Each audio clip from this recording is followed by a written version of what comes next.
മുല്ലപ്പെരിയാർ വിഷയം അന്താരാഷ്ട്ര സമിതി പഠിക്കണമെന്നും ഇതിനായി കേന്ദ്ര സർക്കാരിന്റെ അടിയന്തര ഇടപെടൽ ഉണ്ടാകണമെന്നും കർദിനാൾ മാർ ജോർജ് ആലഞ്ചേരി UN ഉൾപ്പെടെയുള്ള അന്താരാഷ്ട്ര വേദികളിൽ വിഷയം അവതരിപ്പിക്കണമെന്നും മാർ ജോർജ് ആലഞ്ചേരി പറഞ്ഞു.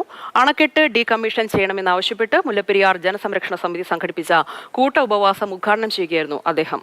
മുല്ലപ്പെരിയാർ പ്രശ്നം രാഷ്ട്രീയവൽക്കരിക്കപ്പെട്ടോ എന്ന് സംശയമുണ്ട്. ഒരു ജനതയെ മുൾമുനയിൽ നിർത്തുന്നത് അവസാനിപ്പിക്കണമെന്നും മാർ ജോർജ് ആലഞ്ചേരി ആവശ്യപ്പെട്ടു.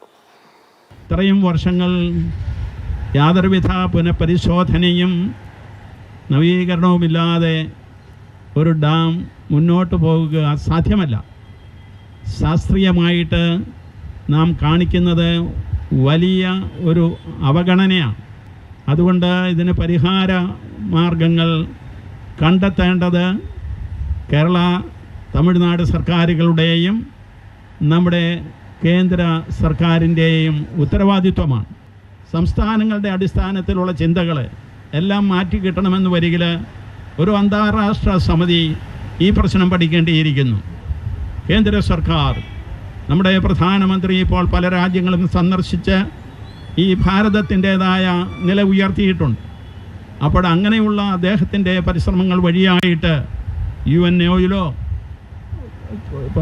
മറ്റ് രാഷ്ട്രങ്ങളുടേതായിട്ടുള്ള സമിതികളിലോ ഈ പ്രശ്നം അവതരിപ്പിച്ചിട്ട് ഒരു വിദഗ്ധ സമിതി ഈ ഡാമിൻ്റേതായ സുരക്ഷിതത്വം പഠിക്കുകയും അതിൻ്റെ അടിസ്ഥാനത്തിൽ പരിഹാരങ്ങൾ നിർദ്ദേശിക്കുകയും ചെയ്യുക എന്നുള്ളതാണ് ഒന്നാമതായിട്ട് മുന്നോട്ട് വയ്ക്കുവാനുള്ളത്.